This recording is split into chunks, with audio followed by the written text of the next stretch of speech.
centrar en el tema de los avances que venimos viviendo estos últimos años y que la verdad es que no dejan de ser muy emocionantes con todo lo que nos ha pasado hasta ahora. El otro día comentaba con una persona qué es lo que más asombraría a nuestros bisabuelos si levantasen la cabeza. ¿Y sabéis cuál fue la conclusión? Cuando viesen a las mujeres.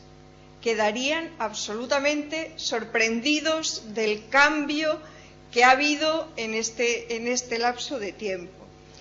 Escribía yo un artículo que se titulaba Ni victimismo ni triunfalismo, es decir, que hasta ahora se ha podido acusar a los movimientos feministas de que ir de víctimas, etcétera.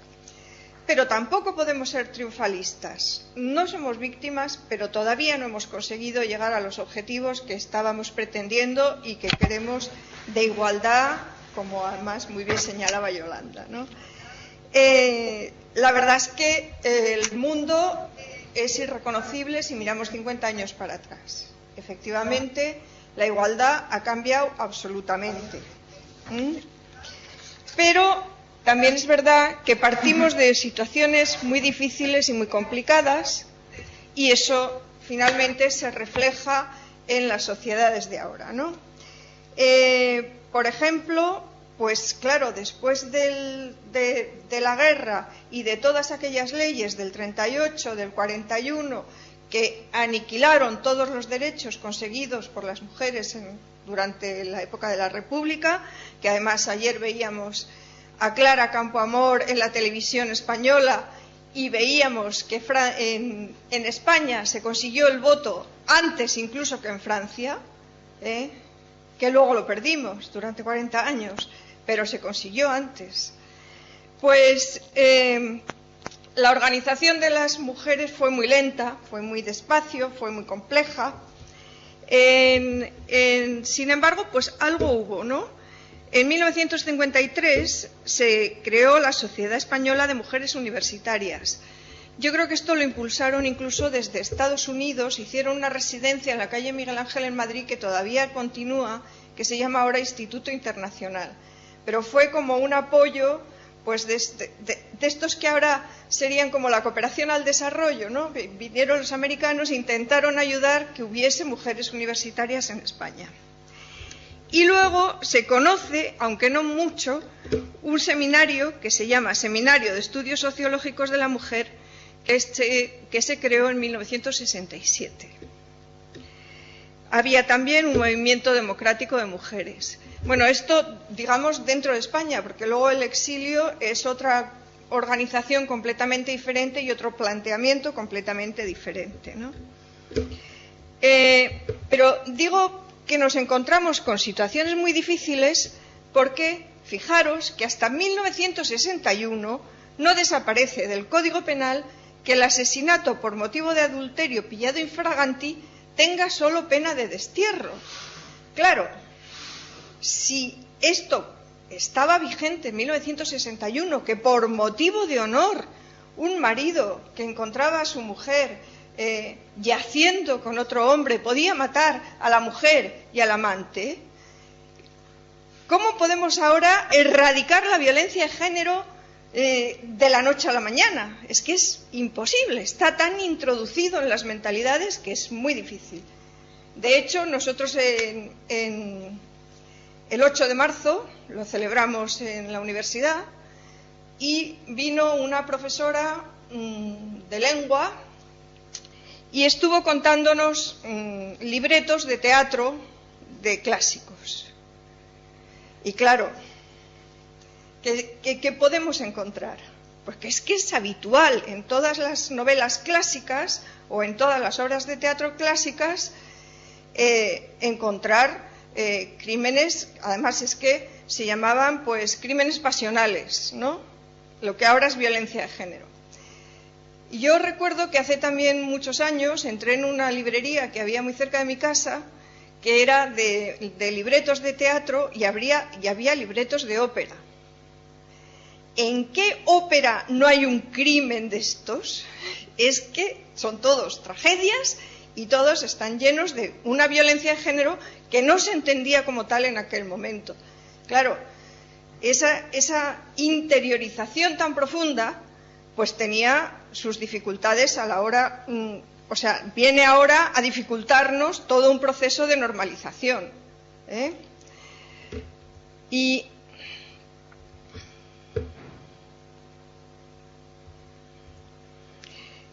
ya en la transición encontramos que a partir de 1976 se van formando distintas organizaciones de mujeres que buscan influir en la realidad social, reivindicando la igualdad. Desde las instituciones, ya en 1978 se crea, algunas personas se acordarán, la Subdirección General de la Condición Femenina. Y finalmente, en 1983, se crea el Instituto de la Mujer. Pero también tenemos que tener presente que hasta 1978 no se despenalizan los anticonceptivos y hasta 1981 no se aprueba la ley del divorcio, ¿eh? O sea que con estos antecedentes pues hay mucho trabajo por delante. Y la verdad es que en este país, y a partir de la creación del Instituto de la Mujer, nos ponemos las pilas y empezamos a trabajar por la igualdad de una forma, bueno, pues yo creo que bastante eficiente, ¿eh? Ahora vamos a ir viendo un poco por encima desde cuándo y qué cosas se están haciendo, ¿no? El primer plan de igualdad es de 1998. De 1998 a 1990, donde se empieza a trabajar con una adecuación legislativa, porque también las leyes eran desigualitarias, se observa con detenimiento el permiso posparto, se analiza la posibilidad del disfrute del permiso de paternidad, y en aquel momento en que había muchas mujeres que estaban trabajando, muchas menos mujeres que estaban trabajando, pues también se contemplaba como el impago de pensiones que se convirtiese en un delito, porque había muchas mujeres que estaban muy, al no trabajar, pues se encontraban muy perdidas, muy, ay, no me sale la palabra, eso. Bueno. También se intentó o se proponía en este plan la mejora de los mecanismos para la persecución y condena de los delitos de libertad sexual, y se trataba de los malos tratos, de la discriminación en el empleo, del acceso a las Fuerzas Armadas, y se proponían como acciones positivas la educación, la formación, el empleo, la sanidad, creación de servicios específicos dirigidos a las mujeres. Y también se pusieron ya en práctica recursos y servicios para mujeres en situaciones de dificultad social. Se plantearon casas de acogida, centros de información, programas para mujeres con cargas familiares, y ya se trataba también de maltratadas y presas. Fijaros que las casas de acogida tienen ya su origen en 1988, no son una cosa reciente, ¿eh? Ya se habló desde el primer momento de estos temas. Y luego también se trató de potenciar las organizaciones de mujeres, desde el Instituto de Mujer y desde este plan, ¿no? Con subvenciones, con infraestructura y con la creación de estructuras en las administraciones públicas. En 1992-93 se hace el segundo plan de igualdad, que contempla 10 áreas, ¿no? en donde se deben de centrar los trabajos dirigidos a lograr la igualdad. En el área jurídica, la educación, el empleo, la imagen social, las responsabilidades familiares, participación social y política, acceso a puestos de decisión, salud, marginación y cooperación internacional. Después, como coletilla de este plan, se crean una serie de organismos que pasan por el Observatorio de Publicidad, Ahora mismo todavía este observatorio sigue vigente. Cualquier persona puede llamar a un ministerio del Instituto de Educación y decir este anuncio me parece sexista, y el instituto lo estudia, analiza y propone que se elimine o que no se elimine, o bueno, lo que sea conveniente, ¿no? Un consejo asesor de imagen, escuelas infantiles. Lo que pasa es que las escuelas infantiles, yo llevo muchos años oyendo que son el plan estrella, pero todavía creo que no se ha conseguido implantar del todo. Estudios y campañas divulgativas de todas estas actividades, cursos para directivos y directivas para hablar de igualdad, promoción de las mujeres a puestos gerenciales, preparación de la 4ª Conferencia Mundial sobre la Mujer, que fue la conferencia de Pekín de 1970. No. Ay. 70, 80, 90, 95, sí, porque sí, la de Nairobi fue la del 75. No, la del 85. Perdón. Bueno. El tercer plan de igualdad contempla prácticamente el mismo, tiene un contenido muy parecido, se intenta profundizar sobre él. Este es de 1996 al año 2000 y entonces, bueno, pues muy parecido, no sé, educación, salud, economía y empleo, poder y toma de decisiones, medio ambiente, violencia, mujeres en situación de exclusión, mujeres rurales, cooperación. Con ligeros cambios, viendo dónde aparecen los déficits, se van preparando estos planes de igualdad. Finalmente, y no es finalmente, bueno, de 2000 a 2003 siguió vigente el tercer plan porque no se elaboró este cuarto plan, ¿no? Este cuarto plan contemplaba 8 áreas estratégicas: introducción de la perspectiva de género en las políticas públicas, igualdad entre mujeres y hombres en la vida económica, participación en la toma de decisiones, promoción de la calidad de vida de las mujeres, fomento de la igualdad en la vida civil, transmisión de valores y actitudes igualitarias, conciliación de la vida laboral y familiar, cooperación con otras instituciones. A ver, aquí aparece la conciliación por primera vez, aunque había acciones incluidas en los otros planes, pero como término, conciliación de la vida laboral aparece en esta etapa.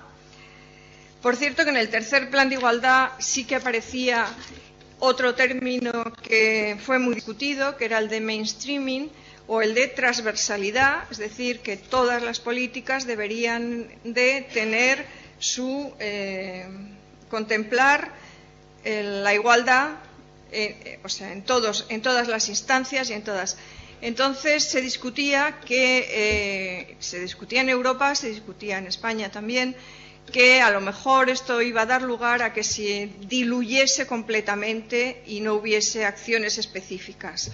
Yo la verdad es que al final creo que lo que pasó fue todo lo contrario, que para vigilar que se hiciese este mainstreaming, nuestra transversalidad, empezaron a surgir pues planes en todos los municipios, consejos de la mujer, en fin, que se multiplicó mucho más los organismos y las acciones, más que específicas, quiero decir. O sea que, bueno, fue bastante positivo en ese sentido. Y el plan último, el plan que tenemos ahora vigente, que es el Plan Estratégico de Igualdad de Oportunidades, que finaliza este año, que es de 2008 a 2011. Este plan contempla 12 ejes: participación política y social, participación económica, corresponsabilidad, educación, innovación, conocimiento, salud, imagen, atención a la diversidad e inclusión social. Ya nos encontramos con personas que han empezado a venir de fuera. Yo creo que desde el año 2003 aproximadamente, desde el 2000 incluso, empezamos a recibir personas de fuera. Por lo tanto, se toma el asunto y se hace atención. ¿Que no se ve? ¿No se ve?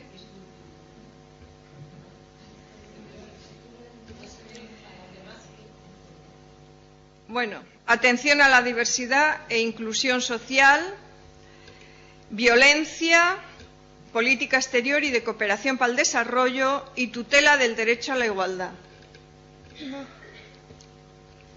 ¿Qué habrá pasado? Bueno, todo esto, todos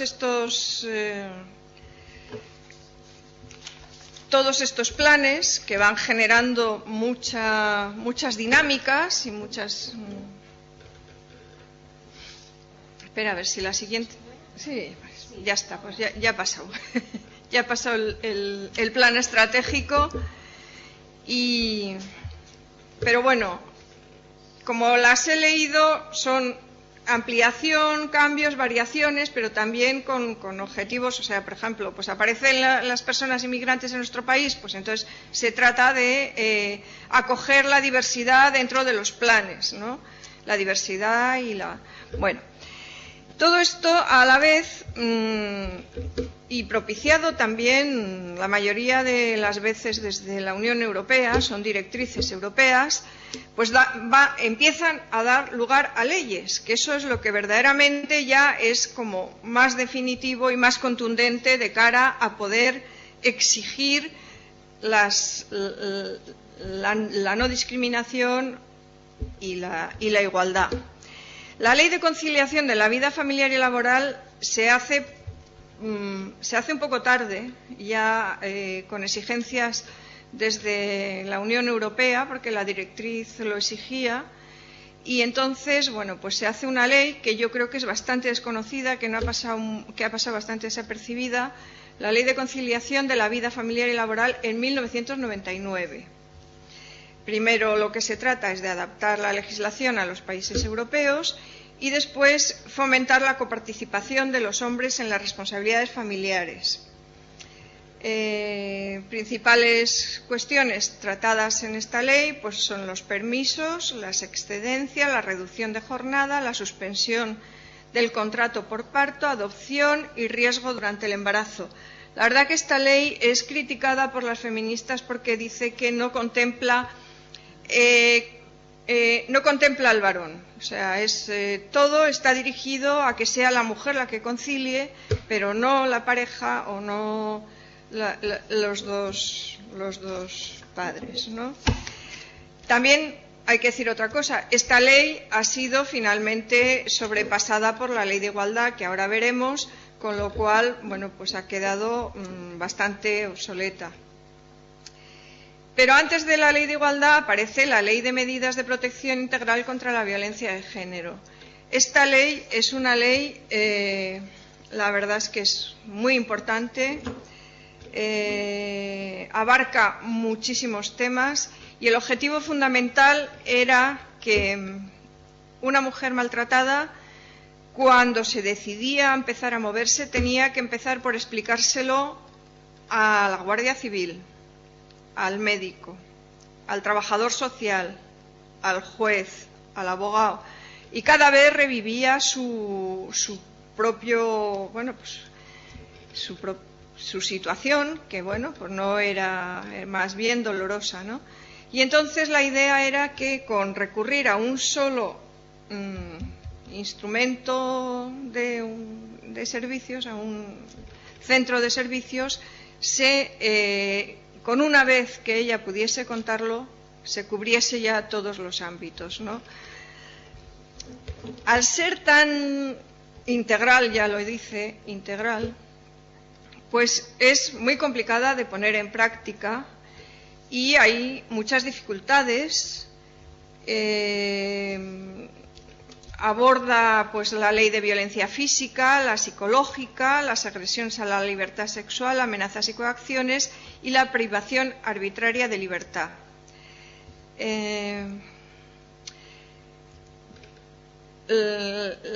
Los temas que propone pues es la educación en igualdad, el respeto a la dignidad de las mujeres y la detección precoz en el ámbito sanitario. Es decir, que se hacen unos protocolos para que cuando una mujer, a lo mejor no está muy claro que quiera denunciar, llega con una serie de síntomas, un médico sepa si podría haber detrás de todo lo que le pasa a esta mujer algo de violencia de género. De todas formas, incluso hay momentos en que se oculta de una manera muy fuerte, ¿eh? No se quiere denunciar y no se quiere que se sepa todavía, y eso a pesar de que esta ley, bueno, pues da mucha fuerza para la posibilidad, apoya mucho que se pueda hacer estas cosas.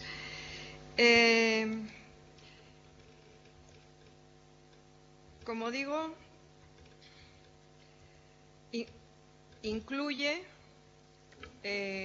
considera que las víctimas tienen una serie de derechos, que son el derecho a la información, la asistencia social integrada, asistencia jurídica gratuita, estatuto de los trabajadores debe contemplar también los problemas de las mujeres con malos tratos, y proponer medidas de apoyo económico. Dotación de un fondo al que podrán acceder las comunidades autónomas, observatorio estatal de violencia sobre la mujer, y en cuanto a las medidas jurídicas, fortalecer el marco penal y procesal vigente, creación de juzgados de violencia sobre la mujer y medidas de protección a las víctimas. Bueno, estamos viviendo unas etapas en que vemos que realmente, en cuanto al número de mujeres muertas, no está viendo los resultados que se podría pensar que se tuviesen. Se ha revisado la ley. Ha habido durante 2009 una comisión en el Congreso de los Diputados. Se han hecho muchos análisis, se han hecho muchas propuestas y se van fortaleciendo las medidas. Por ejemplo, recuerdo una de ellas cuando leí el informe del Congreso, pues formar a los jueces, ¿no? Hay algunos jueces que no tienen la sensibilidad de apreciar de qué estamos hablando cuando estamos hablando de violencia de género. Y la otra cuestión es que está sufriendo unos ataques por unos sectores de la población impresionantes. Y entonces, el último informe del Observatorio Estatal de Violencia sobre las Mujeres lo que habla es mucho, yo no sé si habréis oído hablar, el SAP, que es el síndrome de alienación parental, que parece ser que es un invento de un sector de población que pretende que la custodia... hasta ahora la custodia no era compartida porque se consideraba que eran las mujeres las que más habían atendido a los niños, ¿no? Y las que habían criado a los niños. Ahora, con el trabajo de la mujer, bueno, pues con las brechas salariales que existen, pero con una mayor igualdad de condiciones, lo lógico sería que existiese la custodia compartida. Pero claro, la custodia compartida no la pueden pedir quien no se ha ocupado, el miembro de la pareja que no se ha ocupado en absoluto para nada de los niños, pues tampoco tendría que tener derechos, ¿no? Pero entonces el tema no es en las familias que hay un divorcio más o menos normalizado, sino en las familias donde hay una mujer maltratada, que automáticamente se queda con la custodia de los niños, ¿no? Entonces, ¿qué está pasando? Que dicen que es una enferma que está induciendo a los niños a no querer, a odiar, no querer ver al progenitor maltratador.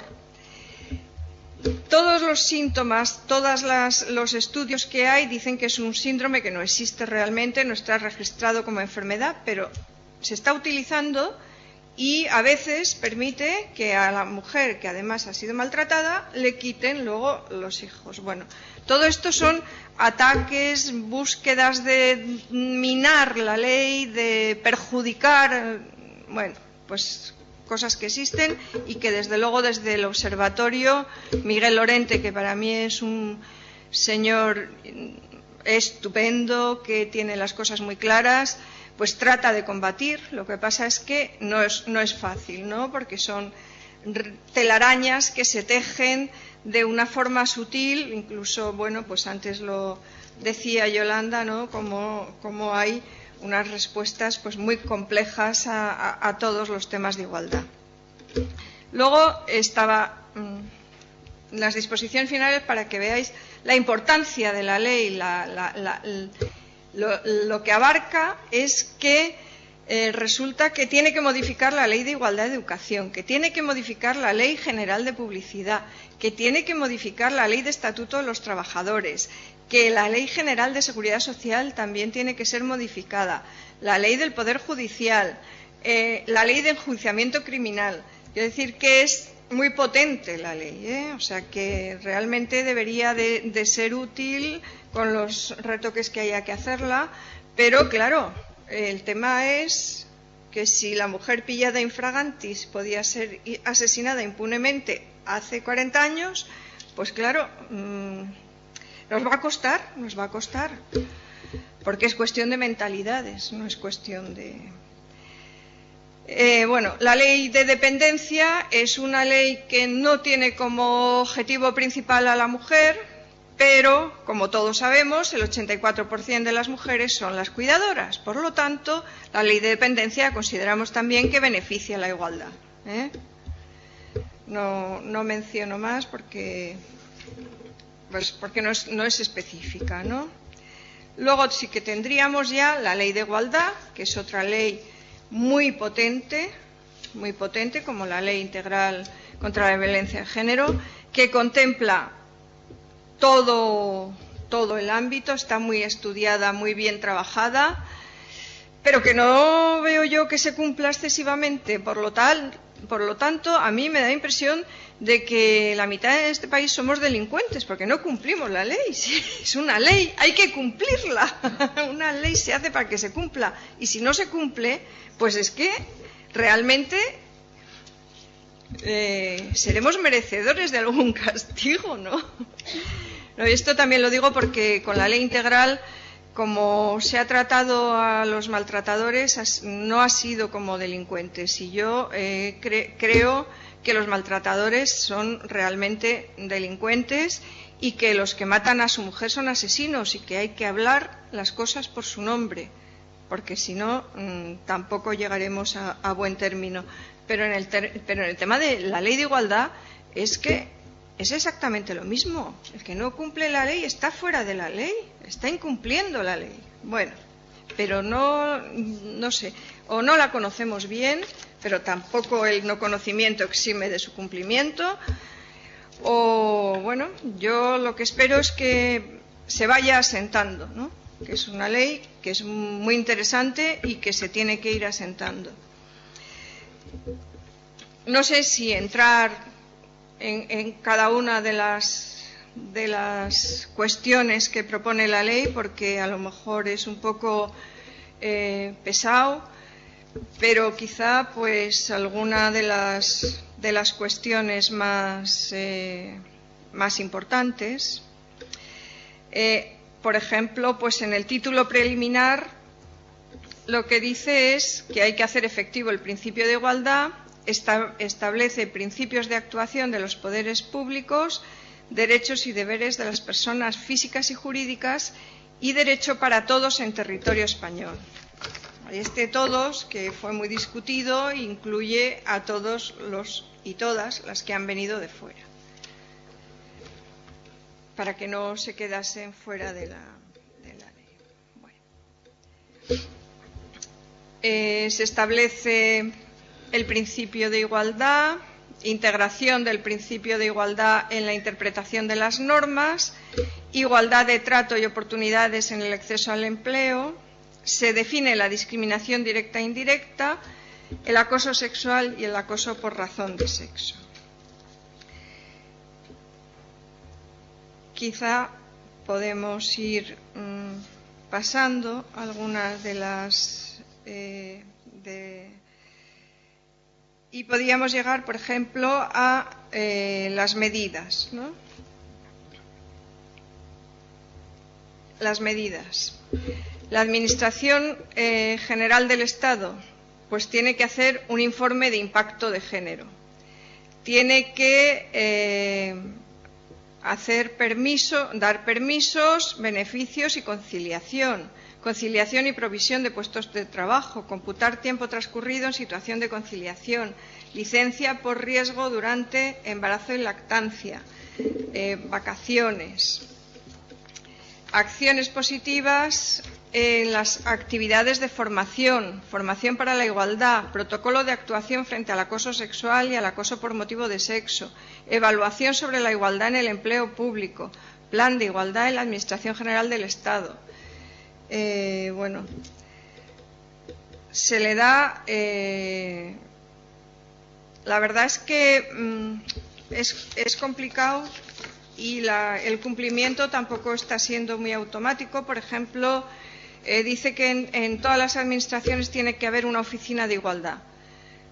Pues a nosotros en la universidad nos ha costado 2 años, casi 3, ¿no? en conseguir que y por fin ya tenemos en la UNED una oficina de igualdad. Pero en muchas administraciones no lo están consiguiendo, no lo tienen.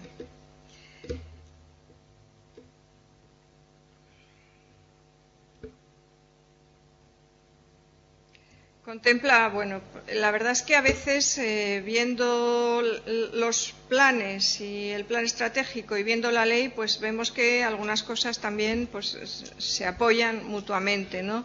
Porque también se habla de las Fuerzas Armadas, se habla de las fuerzas y cuerpos de seguridad del Estado.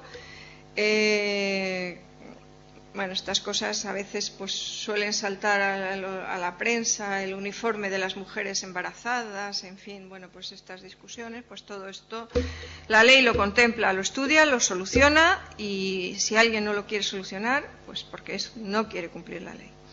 Pero la solución se propone.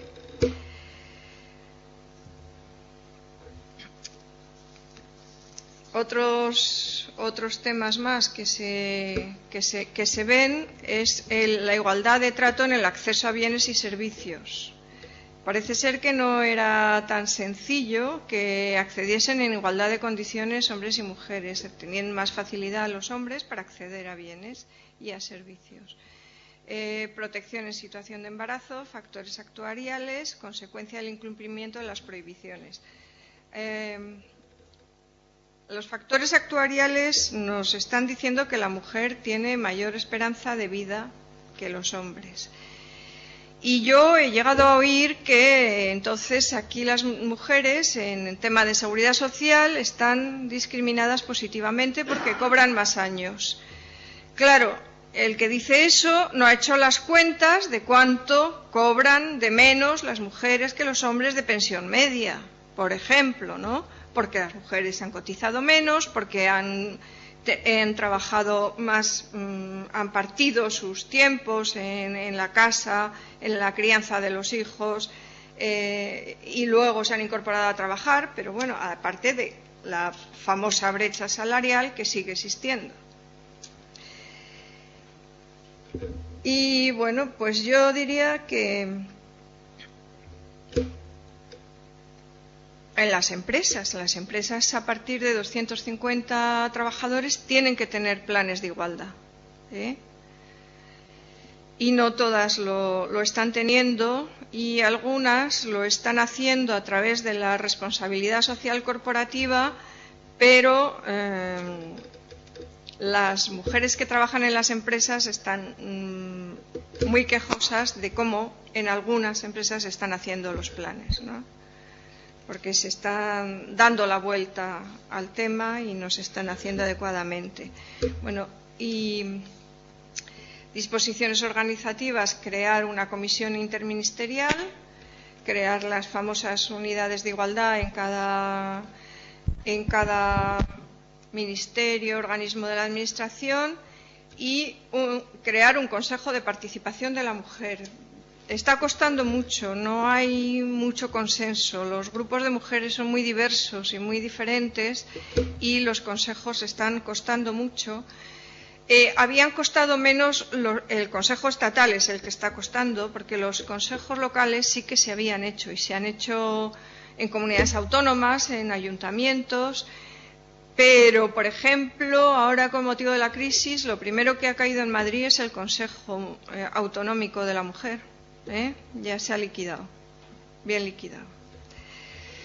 Y luego una de las cuestiones, que esto viene de la Carta de Atenas, es que no haya ni más del 60 ni menos del 40% de uno o del otro sexo en ninguno de los sitios, sobre todo en la administración, o que en los sitios de poder se llegue a conseguir que haya 40-60. Es un margen que, bueno, yo creo que da justo una medida y no tiene por qué ser 50-50, pero sí fluctuar dentro de estos márgenes que, bueno, pues darían de verdad la réplica a la igualdad. La última ley que se ha promovido es la Ley de Salud Sexual y Reproductiva y de la Interrupción Voluntaria del Embarazo. Esta ley pretendía hacer frente, sobre todo, a la inseguridad jurídica, porque la despenalización del aborto, si os acordáis, es de 1985. A partir del momento en que se generó esa ley, esa despenalización, en aquel momento fue despenalización, hubo muchas denuncias por parte de grupos pro vida, de organizaciones, y entonces hubo muchas acusaciones a médicos, a mujeres, mucho juicio, mucho encarcelamiento, mucho problema, hasta que me parece que fue Javier Moscoso, dijo que hasta aquí habíamos llegado, que ya no se podía hacer, o sea, que el Constitucional tenía que sacar adelante esa despenalización, porque claro, lo primero que hicieron fue llevarla al Constitucional, lo mismo que la ley de ahora. Entonces, finalmente se fueron calmando las cosas hasta que, pues hace 4 o 5 años se empezó a hablar que había que cambiar esa despenalización, que hacerla más amplia, adecuarla más a los países europeos, y entonces empezaron otra vez las denuncias, y ha sido pues cuando se ha detectado o se ha denunciado a un doctor en Barcelona por 130 abortos, se ha buscado con nocturnidad residuos en clínicas para luego acusarlas de, bueno, en fin, y se ha ido a buscar a mujeres a sus casas, a la Guardia Civil, denunciadas por estos grupos, ¿no? Entonces, esa inseguridad jurídica había que terminar con ella, y era fundamental.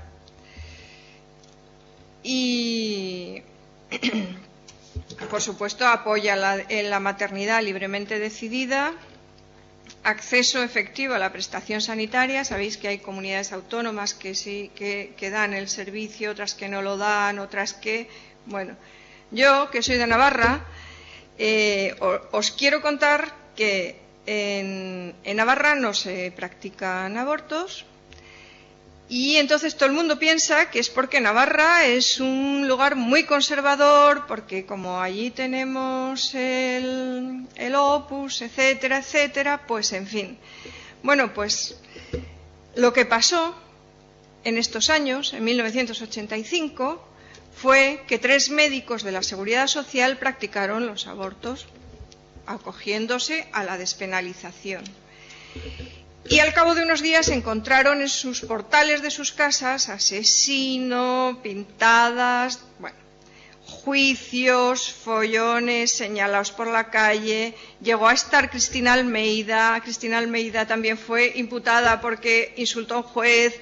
Bueno, fue una cosa tan terrible que las organizaciones de planificación familiar dijeron que mientras no hubiese una ley, en Navarra no se iba a practicar aborto. O sea que la historia es completamente diferente de lo que podría ser el estereotipo, ¿eh? O sea, que ojo con eso. Bueno, entonces, bueno, ahora mismo también hay algunas comunidades que están diciendo que sí, que no. Pero también hay otro mito, que es que los médicos no quieren practicar IVEs o abortos. Y eso no es cierto, porque en Cantabria, por ejemplo, en aquel momento había un 25% de facultativos que estaban dispuestos a realizarlos. Con un 25% hay más que de sobra para practicar los abortos que se demandan. Quiero decir que con un 10% o con un 5% o con 10 personas que estén dispuestas, yo creo que no hay ningún problema. ¿Qué pasa? Que como les han acusado, les han denunciado, les han señalado con el dedo, les han llamado criminales, pues se han retraído.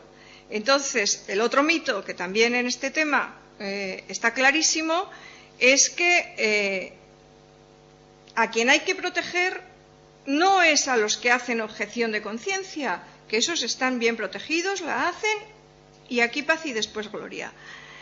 Los que no la hacen es a los que hay que protegerlos, los que están dispuestos a practicar. Hay que protegerlos de estos insultos, de estas barbaridades. Es que es al revés. Y aquí estamos hablando, la protección, la objeción de conciencia. Hay que proteger la objeción de conciencia. Pero si esa está súper protegida, lo que hay que proteger es a las personas, los médicos que están dispuestos a practicar abortos. Bueno, con lo cual, pues está trabajando con este tema, pero volvemos un poco otra vez a la ley del silencio, porque mejor no moverlo, mejor no hablar, y eso quizá nos pueda llevar otra vez, como la vez anterior de la despenalización del 85 a lo que ha pasado ahora, pues en un cierto tiempo nos pueda llevar a otra complicación de otro tipo porque lo normal es que si hay una ley, pues se hable tranquilamente de ella y se vaya intentando normalizar el problema. Bueno, hasta aquí los avances, porque realmente son avances. Estas leyes son contundentes, como he dicho ya varias veces, o sea que hemos avanzado muchísimo en el camino de la igualdad. Pero si nos ponemos a analizar, por ejemplo, qué está pasando con las mujeres jóvenes, pues hay una cosa que a mí me llama muchísimo la atención. Y es que, por ejemplo, el tema de la lucha por la igualdad creo que se puede analizar de una forma muy interesante justamente en las mujeres jóvenes, ¿no? Que serían pues de 16 a 30 años. El Instituto de la Juventud contempla de 16 a 30 años. Las mujeres jóvenes han nacido mucho después pues ya en la transición, prácticamente. Los 30 años ya hemos pasado de la transición. Por lo tanto, no han vivido aquellos momentos ni han tenido aquella educación que tuvieron nuestras madres, tuvimos nosotras. Y entonces deberían de estar en otro nivel porque además pues se ha luchado y se ha trabajado mucho y la prueba es que aquí queda por escrito el Instituto de la Mujer, los planes, los programas, las leyes y de pronto te encuentras con que un 30% de las mujeres muertas aproximadamente viene siendo menor de 30 años y a mí eso me parece tremendo, Hay cosas que tenemos que darle más vueltas, que tenemos que seguir pensando, porque todavía hay algo que cambiar. Y en ese sentido, como antes mencionaba pues Yolanda, en este artículo que yo tengo, Ni victimismo ni triunfalismo, había un momento en el que hablo de una igualdad simulada, porque la defensa que se ha, digamos, ¿cómo se llama en ajedrez? Se han enrocado una serie de personas, porque no todas, se han enrocado en una igualdad simulada, o lo que también llama Miguel Lorente el posmachismo, o Bonino llama micromachismos a ciertos comportamientos, ¿no? Pero yo creo que el término que triunfa será posmachismo, pero eso conduce a una igualdad simulada, en la cual las viejas desigualdades formales desaparecen, pero han sido sustituidas por desigualdades estructurales, más sutiles, pero igual de efectivas y que al final mantienen fórmulas de desigualdad en un contexto con apariencia de igualdad. Entonces, bueno, pues son difíciles los avances, como se titula el seminario. Hemos hecho muchos, la sociedad ha cambiado muchísimo, pero yo diría que todavía nos queda bastante por hacer. Muchas gracias.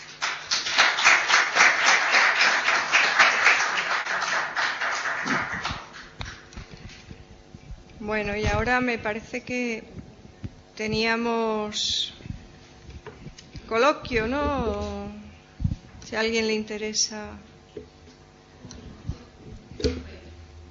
No me ha quedado claro si aquí en la UNED usted ha dicho que hay una oficina para acceso a la...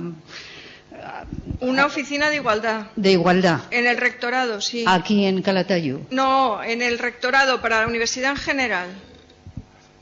Vale, es que no lo había entendido bien. Muchas gracias. Sí, pero si usted necesita algo, que sepa que tiene la oficina de igualdad, que le van a atender. Lo mismo que tenemos el defensor universitario, tenemos una oficina de igualdad para toda la universidad.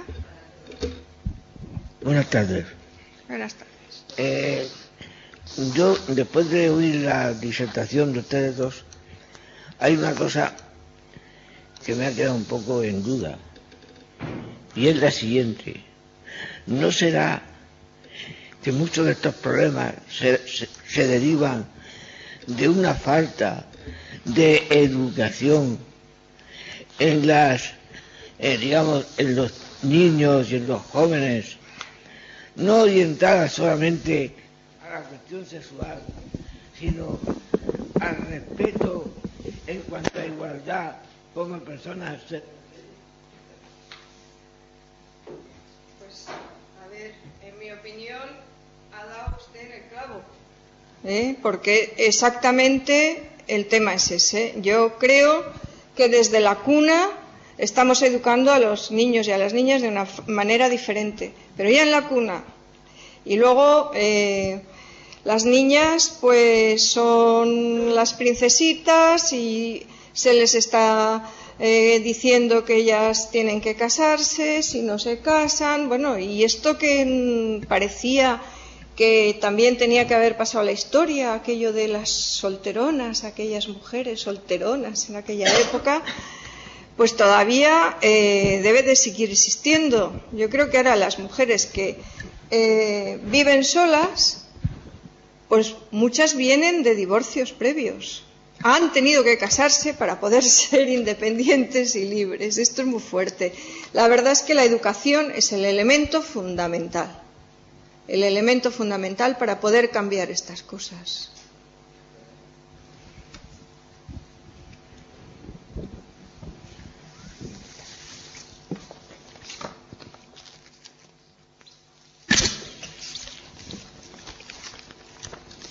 Bueno, yo añadir también a lo que decía ya algo anecdótico, esto de la educación temprana, la socialización desde bebés. Antes de que nazcan los niños ya tenemos las habitaciones de unos colores o de otros, pero independientemente de eso, que eso al fin y al cabo ellos no son conscientes de esta cosa, el comentario cuando se le hace a un niño varón de los niños no lloran, no se refiere a los niños en general, se refiere a los niños varones, o las niñas no pegan. O sea, son cosas que tenemos tan asimiladas que parece que no tienen sentido, pero son realmente comentarios, discursos, lenguajes que marcan modelos de comportamiento y que te marcan ya para todo lo que continúa. Ya te vas haciendo una idea previa de esas diferencias, que es lo que forjan esos prejuicios y esos estereotipos sociales que mantenemos y reproducimos, contribuimos a su reproducción de por vida. Pero de comentarios podríamos sacar todo el rato, muchos, que decimos de manera inconsciente y que todavía siguen ahí.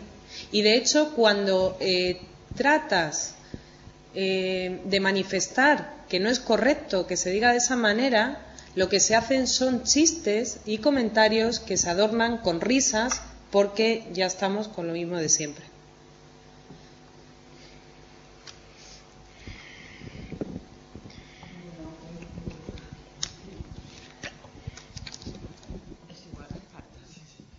Sí, está bien, así se oye.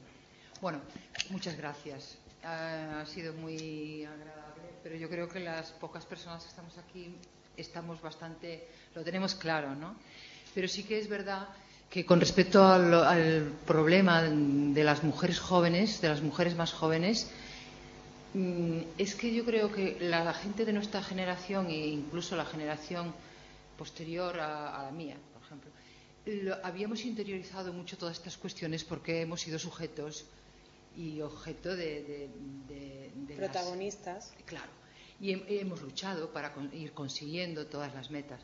En cambio, la gente joven, yo muchas veces hablo con mujeres jóvenes de 20 y tantos años, de 30 y 30 y pocos, y ya amanecieron en un mundo diferente donde se daban por supuestos muchos logros que en la realidad a lo mejor no eran tales logros, pero que estaban ahí. Y ha coincidido también con una época en la que el consumismo y un cambio en los valores se ha ido produciendo, ¿no?, con los medios de comunicación que juegan un papel tan importante, y entonces yo no me atrevería a decir que como no han tenido que luchar por conseguir se les ha dado, pues no se han parado, han estado por otras historias y más entretenidas en cosas, digamos, más superficiales, pues, el consumo, la moda, pues y por eso quizás sería muy importante que pues en la universidad, en los institutos, en los colegios, se les explique, y enlazo con la memoria, de dónde venimos y que quieran escucharlo, porque a veces dice que son cuentos tendríamos que buscar la forma de enseñarles, de que pudieran aprender y que pudieran saber, conocer que esto no estaba ahí, que ha sido el resultado de una lucha de muchísimos años. ¿Cómo podemos llegar a esta gente joven? Bueno, pues eso es un problema que nos tenemos que plantear entre todos, pero yo creo que es interesantísimo. Quizás la educación para la ciudadanía pueda ser un inicio en una edad temprana y a partir de ahí seguir. A lo mejor la crisis puede ser una oportunidad también. Podría ser la crisis una oportunidad. No sé, todo esto es pensar un poco en voz alta. Muchas gracias, lo dicho. Pues, de hecho, la ley contempla que en todas las facultades, universidades, carreras universitarias, que se pueda o que quepa, vamos, porque a lo mejor en una ingeniería informática pues no cabe una asignatura, pero en humanidades o en derecho caben asignaturas. Y como además ahora hemos estado haciendo los planes de estudios para el grado con Bolonia, pues yo estuve en la comisión y yo propuse que hubiese una asignatura, pero tuve que buscar la ley y presentarme a la comisión con la ley, porque a mí de entrada me negaron la mayor. Y ahora sí, en nuestra facultad hay una asignatura que se llama Sociología de Género. Claro, por eso digo que son unas herramientas estupendas que tenemos que interiorizar también nosotras para utilizarlas en los momentos donde tengamos dificultades, ¿no? Y la verdad es que no ha llovido del cielo lo que hay ahora. Ha sido una lucha muy larga de muchos siglos, desde Olivia de Gouges, Olimpia de Gouges, hasta, pues claro, pasando por muchas mujeres, las sufragistas que han trabajado mucho, las mujeres que han trabajado por reducir la mortalidad materna, que en los principios del siglo XX hubo muchísimas luchadoras en este sentido, y es verdad que esto se debe de conocer, se debe conocer. Bueno, y de hecho, La gran desconocida se titulaba ayer la película de Clara Campoamor, se llamaba La gran desconocida y consiguió el voto para las mujeres en España.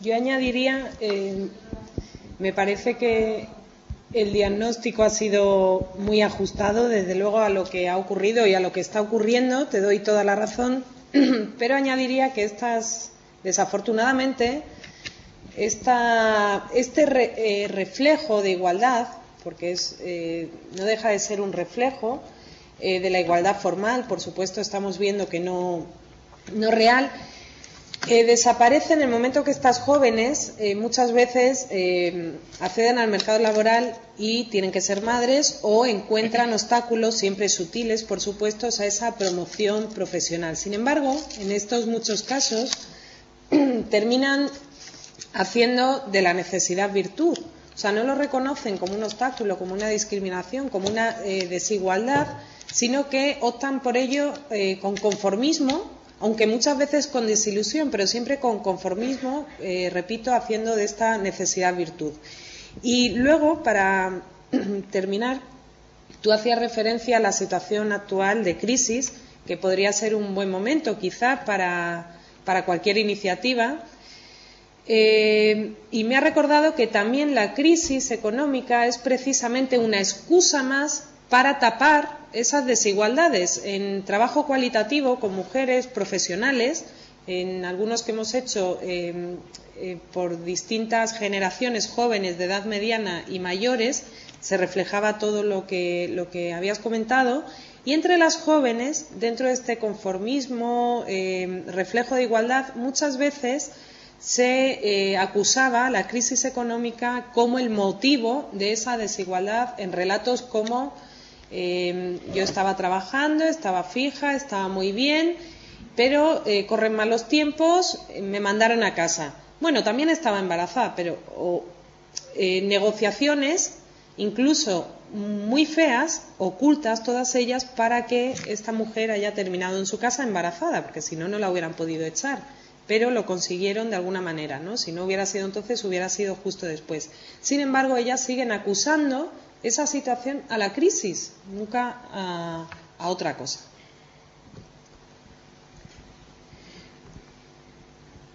Bueno, no sé si hay más preguntas ya. Quería dar las gracias a las profesoras Aguinaga y Agudo. Muchísimas gracias por estar aquí. Ha sido muy, muy interesante escuchar vuestras reflexiones. Yo quiero dar las gracias también a todos los asistentes y a los que nos hayan seguido a través de Inteca. Y solamente como una pequeña aportación, también un recuerdo a todos aquellos hombres que desde la época de Clara Campoamor tuvieron la suficiente visión y la suficiente inteligencia como para apoyar esas iniciativas y esa lucha de las mujeres, y fueron capaces de darse cuenta de que no es solo la lucha de las mujeres, es una situación de igualdad que es beneficiosa para toda la sociedad, para los hombres y para las mujeres.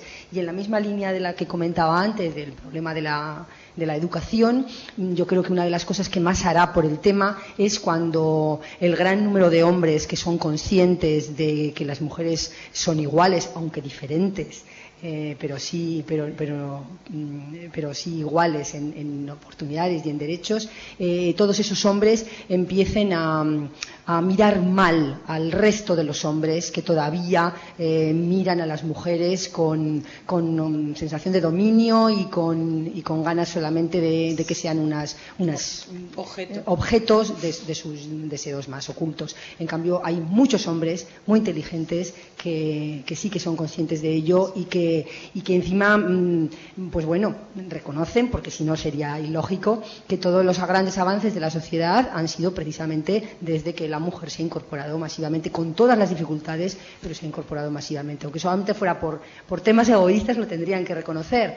Pero bueno, yo recuerdo ayer cuando estaba viendo la película de Clara Campoamor, en aquel parlamento en el que solamente había 2 mujeres, de las cuales solo una pedía el voto, hubo suficiente número de hombres como para sacar ese tema. Y a mí me gusta resaltarlo aquí y agradecer también a muchos hombres que están codo con codo en esa lucha por la igualdad de la mujer. Vale, pues muchas gracias. Gracias a vosotras y gracias a todos.